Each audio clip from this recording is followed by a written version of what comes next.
Okay, well, thank you very much, Sarah, for that lovely introduction. And thank you to all of you who are here on a sunny morning to listen to my talk. I just want to first begin by kind of talking about how impressed and how amazing it was to be a part of CASETA's annual conference for the first time this year. I arrived in Texas only 2 years ago, and that was for a job at Texas Women's University. Before that, as Sarah has said, I was kind of all over the place in terms of traveling and studying, but this is where I ended up settling. And since I've arrived here in Texas, I've been looking into the history of Texas women artists and their histories and their art. And it's been a very fascinating and wonderful experience, and this is the research that I'd like to share with you today. And for me, this research that this new direction in my research that I've undertaken is a way for me to kind of ground myself in Texas, because I was born in South Korea, and thank you. And I grew up in California, and I know, please excuse my Californianness, but I've since then learned to accept and embrace Texas and its wonderful histories, people, and culture. I even bought a pair of cowboy boots, so there you go. Thank you. But yes, I've been learning about Texas and its wonderful, histories, as well as its culture, including its art. Coreen Spellman and her art, as well as the artworks of her colleagues at Texas Women's University throughout the 100 years or so that the university's been about, has really kind of helped ground me here in Texas. So this is the research that I'll be talking about today. So this talk is about Coreen Spellman's career and her stylistic evolutions. And first of all, I'd like to thank the board of CASETA for giving me a chance to present this research. I very much appreciate your organization, as well as your generosity as well. I'd like to also thank Dr. Jack Davis, without whose decades of work on the histories of women artists in North Texas, my research on Texas art wouldn't be here today. And he's also working on, currently, a book on early TW art faculty, 9 women that he has begun calling Forgotten 9. And so please look forward to that research. And I'd also like to thank James Graham Baker, who's not here today, the author of the book on Julian Onderdonk and his synonyms, who has also been cataloging Spellman's art over the past decades, starting with Coreen Spellman's slide collections as lent to him by Mick Spellman. Some of you here who knew Mick Spellman collected Coreen Spellman's work, and continue to keep Coreen Spellman's art alive and appreciated. Also, I'd like to mention Katie Edwards' book on mid-century modern art as an influence for me. It's an important basis for my work after arriving in Texas. So my own art historical work that I'll be presenting today is regarding Coreen Spellman, specifically, and her style, form, and technique. I'd like to advance some points about her work, particularly in relation to her work in formal abstraction, or breaking down of forms and shapes into simpler and more complex arrangements, and complicating the 2- or 3-dimensionality of a work of art, which is the essence of modern art. Coreen Spellman, according to Katie's book on modern artists in Texas, which is very fundamental, represents a regionalist style, particularly her oils and prints. Indeed, some of her most well-known works, especially her oil paintings in the 1930s, are iconic compositions that historicize Depression-era Texas. As for her prints, some of her best are from the 1940s, and they depict regional landscapes.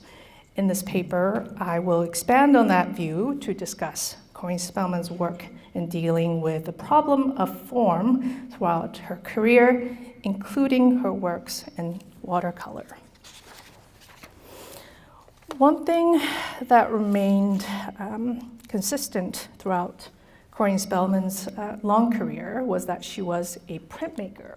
She was interested in prints from an early point in her career, and this could be traced to the metal plate etching prints that she created in her undergraduate years at College for Industrial Arts, or later renamed Texas Women's University, or TWU, for the 1925 yearbook. She was very adept at using line and composition, even in her student years. From 1925 to 1926, Spellman attended Columbia University's Teachers College in New York City, and after a brief return to Texas from 1926 to 1928, based on Dr. Davis's research, she returned to New York from 1928 and to 29 to study at the Art Students League. It was that period when Spellman first gained recognition for her work in printmaking, with the success of her 1929 print nude, pictured here. This work was featured in the front page of Arts Digest, a popular arts magazine at the time, as chosen in 1932 by the Society of Graphic Arts as one of the 50 best prints of the year. Spellman's nude demonstrates her development of style in that it represents the combination of the figurative work she practiced at the Art Students League, the example of which you see here, along with the linear printmaking skills she had practiced at TWU into a mature form. Spellman's oil paintings from New York are mostly figurative studies, many of them nudes like this. In this 1929 print, Spellman was synthesizing her studies into new forms of expression, and this is a pattern that will persist throughout her career. This work is significant for a number of reasons. It is Spellman's modern take on the reclining nude. In it, the figure swoops across the evenly balanced composition. The tonal contrast draws the viewer's focus to the body of the sitter, with her torso resting flat against the bed, the angle of which is leaned slightly towards the viewer in a voyeuristic tilt. From there, the linear limbs point the viewer's eyesight in either direction across the torso, but in both cases, the viewer is stopped. In following the line of her legs, the viewer's sight gets tied up in a square knot, as you see, with her legs there. And towards the other end, the viewer's sight gets buried in the head of the sitter, facing away from the viewer and sinking herself into the bulbous cushions supporting her view towards the window. The sitter's eyes are directed at a small indoor plant on the windowsill. The small plant's flower bulbs and leaves repeat the swoop of the sitter's body from head to toe. Framed within the theatrical confines of the abstract patterns in the curtains, the sitter, with her left hand on a resting book, considers the limits of form and composition in a sinking contemplation on the arrangement of shapes within a flat surface.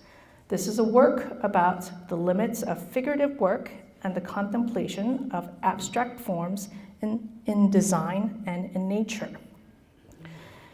In the work that follows in the 1930s, Spellman returns to her roots in Texas after being hired as a professor at her alma mater, TWU, where she will end up working for the following nearly 5 decades. In Denton, Spellman turned her sights toward the local landscape in the works that will end up defining her career. If Spellman's 1929 nude sitter had her sights fixed on the abstraction of natural forms on a windowsill, Spellman herself in Denton turned her sight once again toward the window. Her 1934 etching, Through My Window, frames her next subject matter and focus, her immediate surroundings or the local landscape in North Texas.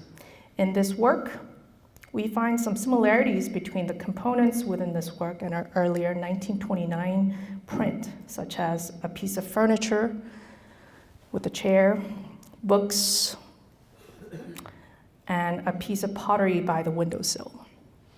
But here, the chair sits empty, turned away at an angle from the window, as though the sitter has just left. Spellman was no longer interested in the figure in the 1930s, and here the figure is absent. There are more books standing closed and upright, and all pointing literally toward the view outside. The natural landscape beyond.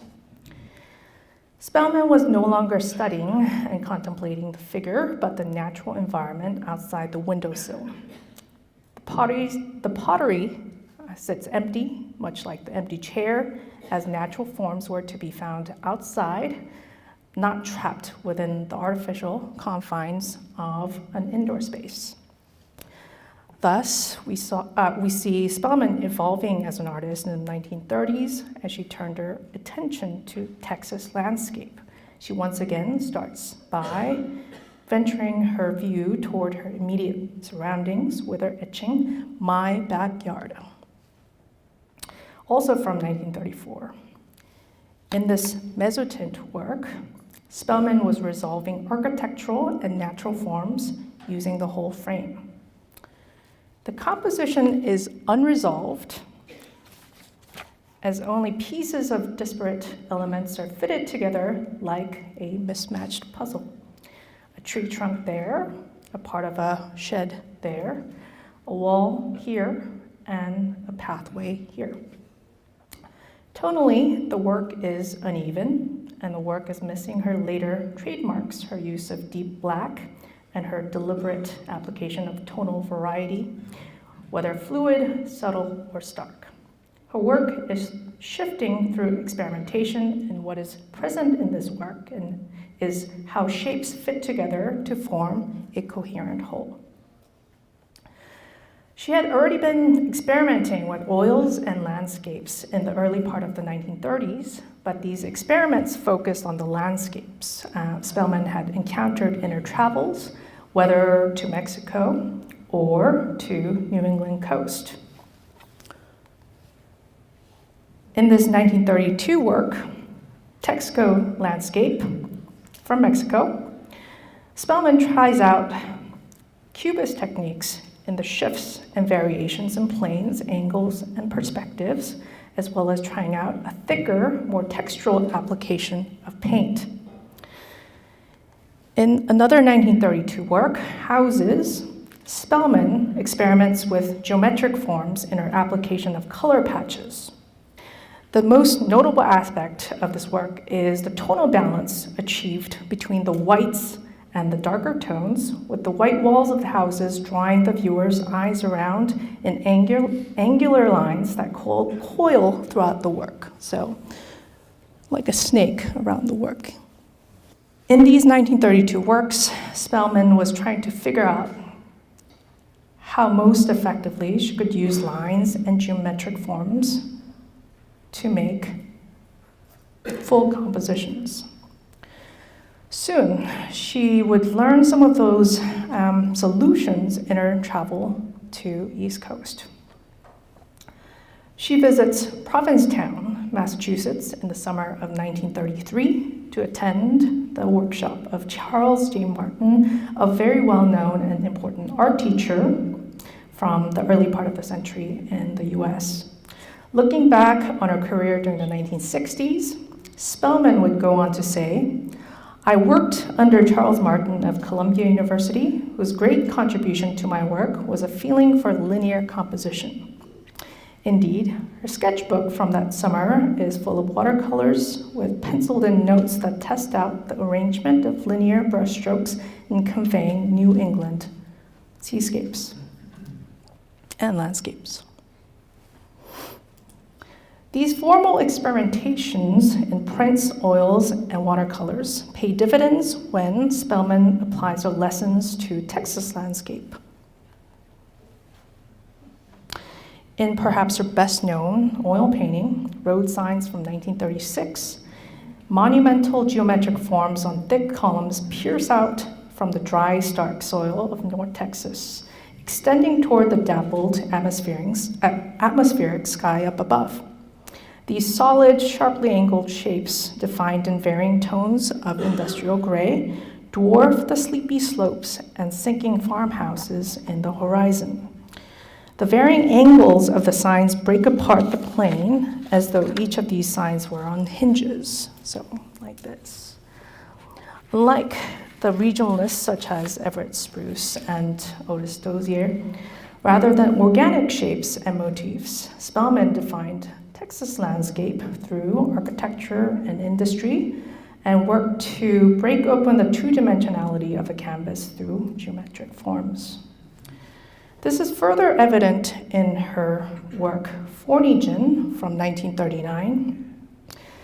The painting shifts and gradually folds outwards like an origami piece in the diagonal movement of light sliding across the various angles of metal rooftops.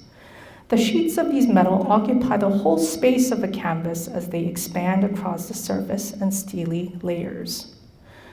Spellman used the lessons from her experiments in landscape during the earlier part of the 30s. No longer interested in colors for their color's sake, she uses them to her strengths and what the colors lend to tonal variation, with each stack of tone adding to the complexity of the dimensions she built into the work.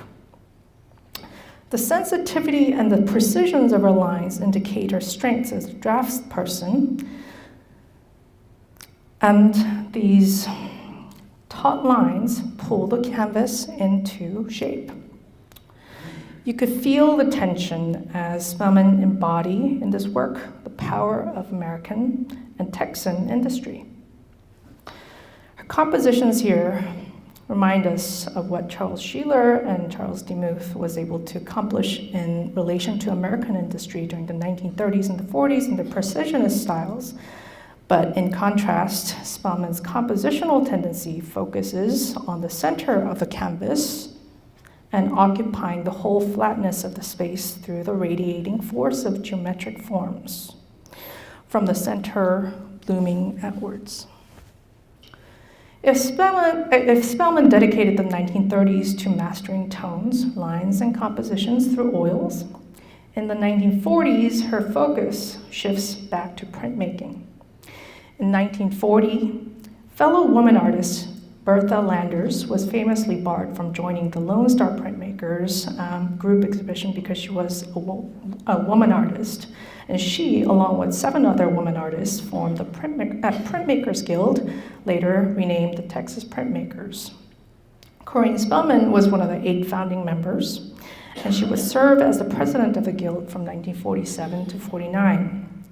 With her involvement in the group, Spellman really dedicates her 1940s into honing the craft of printmaking.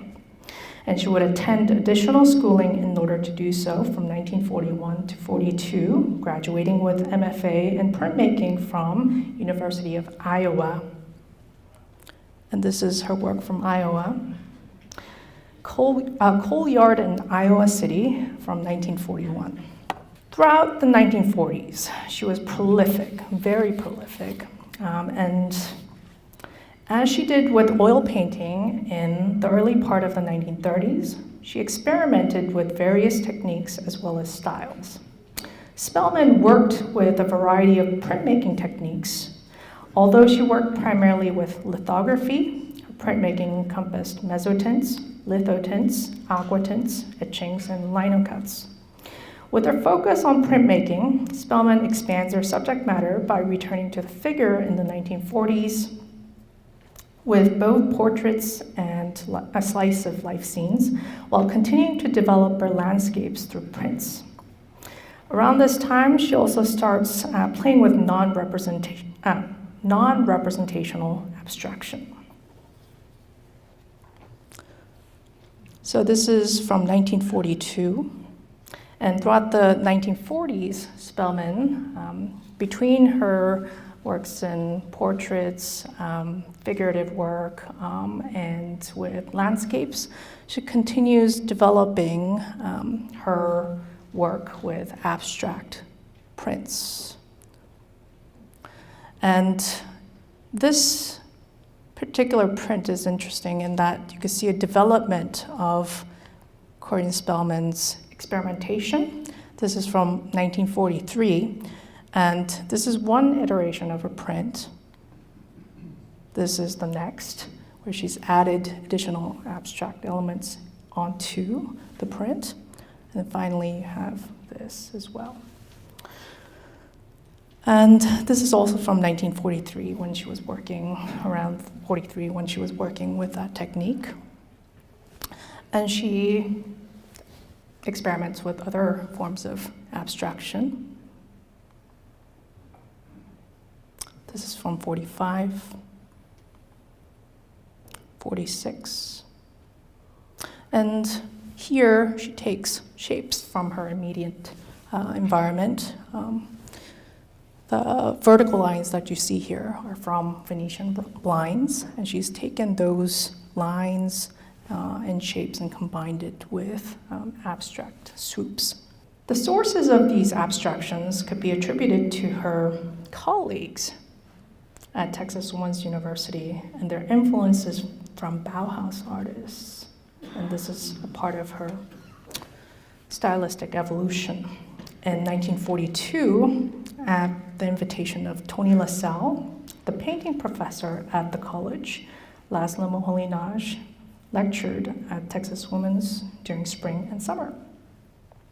Spellman most likely missed some or all of these as she was in Iowa getting her MFA at the time, but the result of the intellectual exchange had an important impact on Lassalle.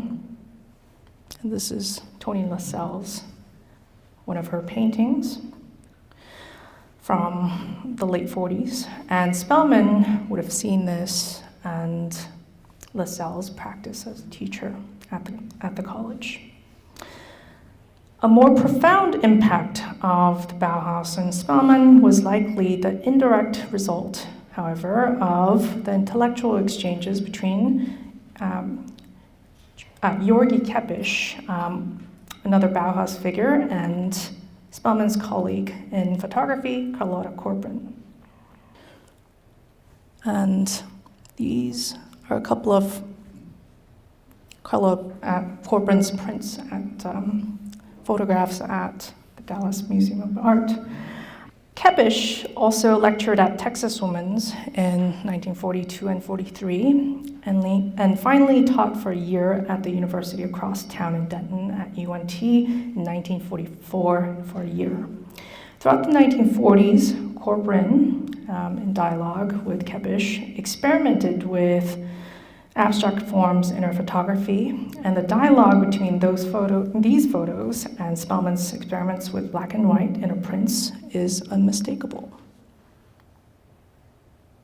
Like with this work that I showed you earlier, as well as this from 1947, called Suspension. Around this time, Spellman really kind of hones in on the difference, the tonality of dark blacks and its contrast against white and gradient grays, as you can see with this work especially. And this is very much in dialogue with some of the works that Carlotta Corcoran, her photo colleague at TW, what she was doing there. And I mean, these are only a couple of Carlotta Corcoran's works, but she also did some amazing work with round and organic shapes, and it's quite beautiful, as some of you may already know. Coreen Spellman was a type of artist that resolved their issues in art making through repeatedly experimenting with various techniques and styles, combining a number of influences with their own vision. This is most well documented in her printmaking. By the 1940s, her printmaking evolved into a mature form. So by the late 40s, we saw this work here, Suspension from 1947. This is also from 1947, her take on still life. And here, as I've mentioned, she's really kind of taken a hold of that really dark blacks in contrast with the geometric forms to create very striking pieces. And we also see this work also from 1947, where she's working with, once again, geometric forms and lines and shapes and dimensions and planes, and how they all kind of fit together into a whole composition. This is also from her 1947, so as you can see, Coreen Spellman's work varied a lot in terms of style, and so although these are all done in the same year, I mean between these three, there's obviously a lot of formal sort of dialogues between the verticals and the horizontals. But this is, quite stylistically different. However, this work is one of my favorites from Spellman from the late 40s. And it demonstrates her really use of subtle gradients of tone, and her use of formal elements in order to convey movement and really the feel of a place here. And I mean, this work, as I was kind of looking at it, as I was working on my slides, reminds me a lot of the ARPA work that you've Michael Greer has mentioned in his pacemaker note, in the way that you could really kind of feel and you could smell the place in the way that an artist has conveyed the landscape. She was adept at various styles, and between her figurative and landscape work, Spellman continued to develop and experiment with total abstraction during this period.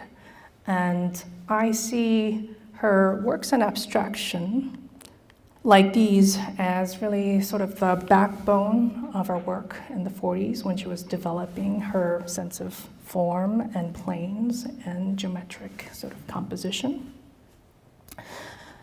And this is really when she kind of honed in on her printmaking style during the 40s.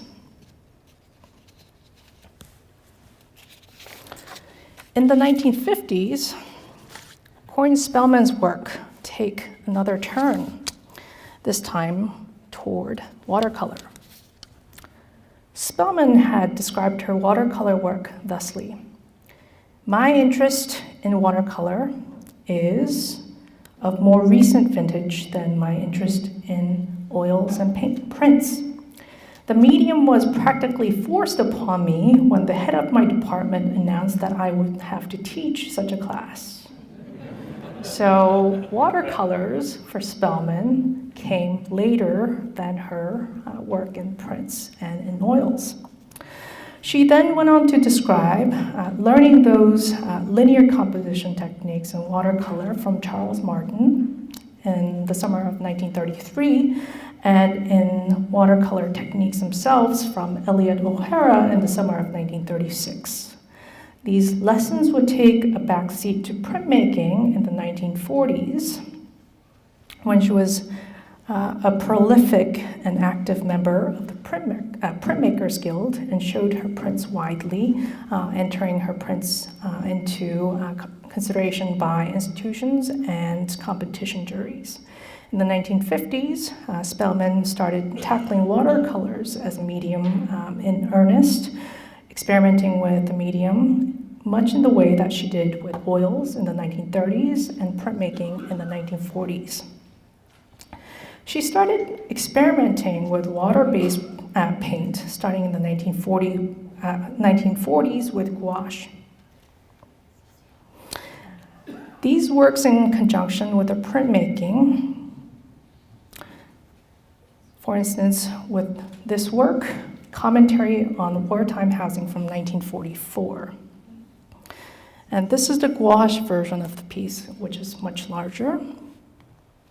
And these are her prints from dealing with the same subject. As you can see, it's the flipped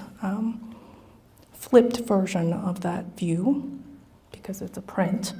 But you can see between these, Coreen Spellman's her process of, once again, experimentation and her kind of movement between different media, from gouache to printmaking, between painting and in oils. She also experimented with cubist-like figurative abstractions, like this Harlequin from 1947. So this is also a 1947 work, but for me, it's not as resolved as some of her other works that I've showed you earlier. However, I mean, like I mentioned, Coreen Spellman was an artist that kept on experimenting and kind of trying to resolve certain artistic issues and problems. And this experimentation extended to still life in watercolor into the 1950s. This watercolor still life is from 1951, and with this work, she was testing out the orientation of planes through the effect on depth in the use of watercolor. So if you compare this and that, print has a particular way of expressing grids. And if you compare that to this, the wash of the watercolor has a totally different effect. If the grids represent different planes, the way that she combined them together. I mean, it's obviously a work of experimentation through the expression of the traditional form of still life and combining it with considerations of geometric abstraction. She delves more into watercolor throughout the 50s.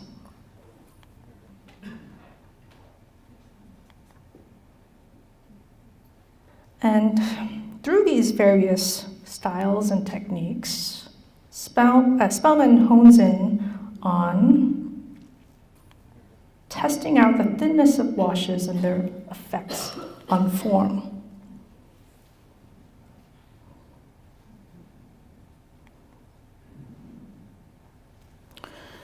She also delves more fully into abstraction in this period, testing the limits of form through loosening her control over the paint in her washes of color.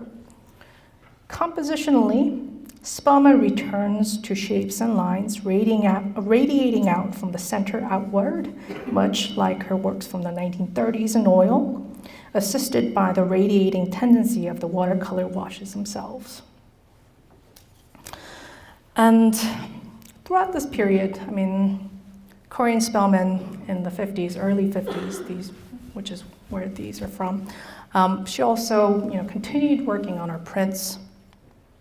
And this is a work from around the same time, one of her liner tints from 1951 called Josephine. It's one of her celebrated works and prints and represents her mature style. So, I mean, in this print, you could see how she was thinking about the use of washes and how the effects of water and liquid can influence shapes and forms here. And she does that in her figurative work as well as in her abstract works here. And I also wanted to bring in this document. This is an exhibition list, a work list from her 1961 Baylor University exhibition, where she displayed 53 watercolors, 25 lithographs, and 3 lithotints. And here, at the very top, there was an emphasis on her watercolor works, which was her more recent works. These are not in, these are not in date order. They're kind of mixed. But in any case, along the lines of the works that she mentions in watercolor, you see, especially on the right-hand column, a lot of abstract works here, where she was, once again, kind of working to resolve ideas of form. In the midst of her 1950s experimentation in watercolor, an unexpected project fortuitously interrupts her work. In 1954, TW approved 4 new modern buildings, and the architectural firm, Austin's Page, Sutherland and Page, proposed the possibility of incorporating a public mural into 2 of these buildings. In consultation with students and faculty, one mural was commissioned to Kenneth B. Loomis, and in the art fair, there's actually an oil painting by Kenneth Loomis. And another brick mural was commissioned to Coreen Spellman. Kenneth B. Loomis was the art director of the art department for a long time. And Dr. Davis knew him. But one mural was done by Loomis and the other by Spellman. And this is the Spellman mural. In 1956, she made 2 drafts of the design for the mural. The early design, which is this one, features a single star on the right side of the mural, and in the subsequent draft of the design, which served as the actual plan for the finished mural, another smaller star was added to the center left side of the mural. The mural was integrated into the structure during the planning and construction of the classroom building, one of the buildings, combining 3 new shades of bricks into the traditional 4-color TW brick mix that covers the rest of the building. According to Coreen Spellman's notes on the mural, its design represents the history, present, and the future of her alma mater, TW. It may be read from left to right. I'm quoting Spellman here. It may be read from left to right, the smaller star representing the college in earlier years, and the larger one representing the present and the future greatness of a university for women. Connecting these 2 forms are the sharp and jagged lines of some of our difficult years between. The smaller star represents the first 50 years of TW. This was done in 1956. And this smaller star represents the years from 1901 to 1950, when it was shaped into a liberal arts college for women. The larger star represents the changes that TW started to undergo institutionally in response to a major historical shift during the 1950s and the post-war years. In 1954, TW established a College of Nursing at the Parkland Hospital in Dallas in that time, and this brought health sciences into TW's programs, leading to the expansion of the university into those fields, and now TW is quite well known for its health sciences. The plans for this building was approved. So this is the current contemporary view of the building. This plan for this building was approved in 1954, the same year that the College of Nursing was founded at TW. The transition from the university's liberal arts identity to a new identity representing both liberal arts and health education would have been doubtlessly difficult. And Coreen Spellman's brick mural, this symbolizes this transition, with a smaller star, more muted and almost kind of sketch-like on the left side, representing TW's first 50 years, and the dynamic and the large multicolored star on the right side, representing TW in 1956, at the start of its new beginning, encompassing both liberal arts and health sciences. This is significant because the mural is an important historical artifact that symbolizes the shift in the direction of TW at a key moment in the post-war era, when women became more empowered to make their own choices in their lives in Texas. Many seeking higher education led professional training to assume agency for their careers in the post-war era. Spellman, as a woman professor working from the 20s into the 70s, saw the importance of the university as an institution in this historical shift. And this design for her encompasses that kind of conceptual and historical outlook. She worked these ideas out about the changing role of women in Texas through abstraction. And this abstraction was born out of variations in tones and formal composition, and newly for Spellman, the use of three-dimensionality and its impact in a realized form. Around the time of this work, Spellman's work changes once again, incorporating the total approach of the composition in the mural in mixed media format into collages. So this is one of our late 50s, early 60s work, a collage in paper. And this is another work from that era. In these later years, her watercolors also became different. This is her work from 1962. And in these later years, when she was resolving form through mixed media collage work, and in conjunction with this mural work,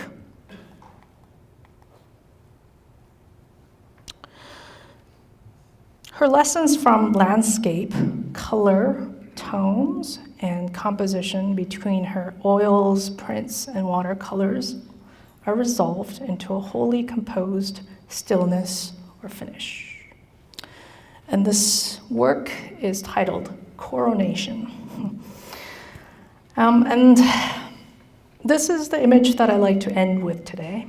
Coreen Spellman was a methodical artist who made art for art's sake, and that she didn't have to rely on art to put food on the table. She taught art, and like other women artists of the mid-century, the academy, dealer, museum route to success wasn't available to her. She turned to being an art professor to prove that she was a serious artist. Throughout her long career, she resolved formal problems through technique and media. In the 1930s, she worked through formal problems through her oils. And in the 1940s, through her printmaking, and in the 1950s, through her watercolors, and in the late 50s and into the early 60s, collages. Her complex and progressive oeuvre is a testament to the work ethic and the brilliance of women artists in Texas. So, this is Spellman. Thank you.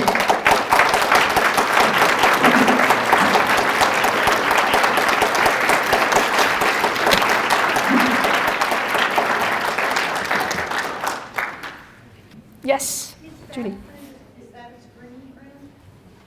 Oh, it's not. It's a watercolor. Yeah. Hey. Yes, question. Pardon my ignorance. Does that mural still exist on campus? It does. However, that's a great question, by the way, because the building that was erected in 1956, it's become somewhat architecturally unstable. So the university is considering demolishing it, but we're trying to find ways to preserve the mural because of its historical importance. So that's still a kind of a work in progress, but yes, if you come to Denton, you'll be able to see the mural, yeah, as it stands. Questions? Yes?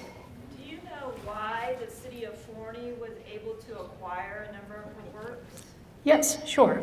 Mick Spellman, it was basically Mick Spellman who gifted these works to the city of Forney. So when, and this was something that I kind of researched along with Dr. Davis in our trip to Forney. And there is now, I don't know if you know, but there's a museum of Spellman, there's a Museum of Forney History, Spellman Museum of Forney History in Forney that was erected, that was opened in the early part of 2010s, so quite recently. And that museum was made possible by Mick Spellman's gift as well. And they have a collection of Coreen Spellman's works, various types.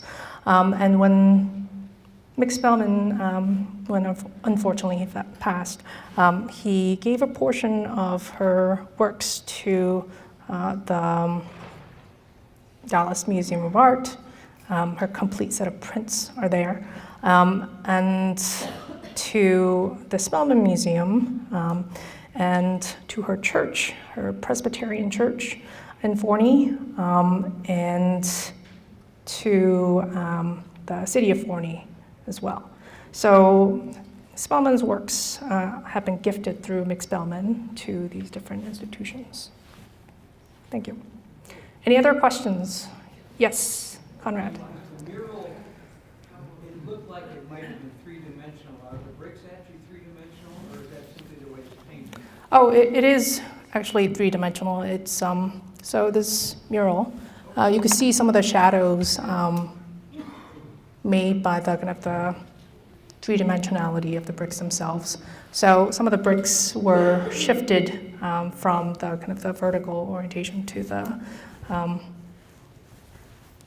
guess, yeah, the other way around, and so that it juts out from the surface of the building. Yes, so it is three-dimensional. Any other questions? Yes, in the back. Yes. So you might not know this, but from the perspective of being in a man's world at that point in time, and some of her peers were as talented as she was, but you know their perspective. I mean, did they know how good they were? Were they like pissed off? I think I would have been. I would say no.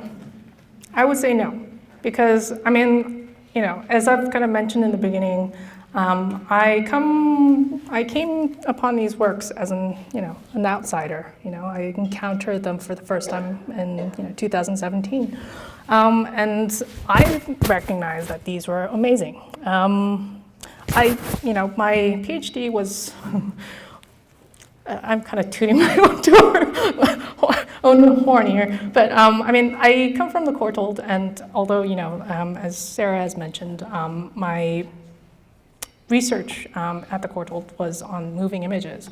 I studied there for 7 or 8 years, and like what I really loved about that experience was looking at the Cézannes in the Courtauld collection. There's just so many Cézannes, and the Manets and the Monets, and the Impressionist collection there is amazing. But Cézanne in particular, post-Impressionism. And I'm really interested in ideas of form, and when I saw Spellman's works, that's what I recognized. Her grappling with notions of form and shape and lines and planes. But I don't think anybody was. I mean, during their time, nobody really advocated for them from what I kind of saw as an outsider, looking at institutional as well as kind of written records and articles and things like that. I mean, they had to actually do a lot of work themselves in order to get their art out there. So Spellman was, sending out a bunch of her, prints to different institutions and entering them into competitions in order to, even get any kind of exposure. And so,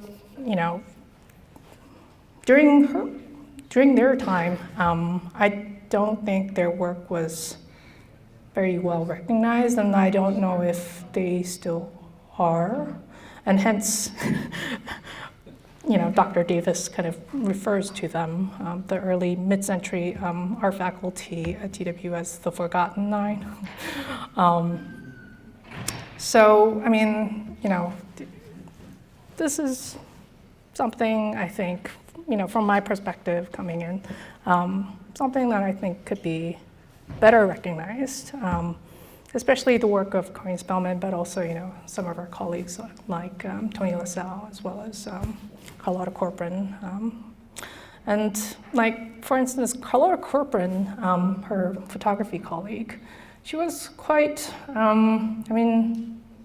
she was a formidable scholar, but she was actually, in her own writings and her kind of recognition of her own work, she was kind of shy about it, and she was disappointed a lot because she was doing a lot of work that was, really, really advanced. And like, some of her prints are at the Museum of Modern Art in New York. But I mean, when she was working, she oftentimes felt rejected, and nobody really kind of, advocated for her. And so she actually gave up making art after a time. So, I mean, to answer your question, they weren't, especially during their time, and that had an impact on their practice. So thank you. Yes? Do you know if any of her students went on to have a career as an artist or have any influence? Well, may I just turn the, yeah. Many of all of the women who were there Yeah. Had stellar careers. So yes, Dr. Jack Davis, I mean, he's the real kind of expert on the North Texas woman, yes. Well, thank you. Thank you. Well, thank you very much. Yeah, thank you very much.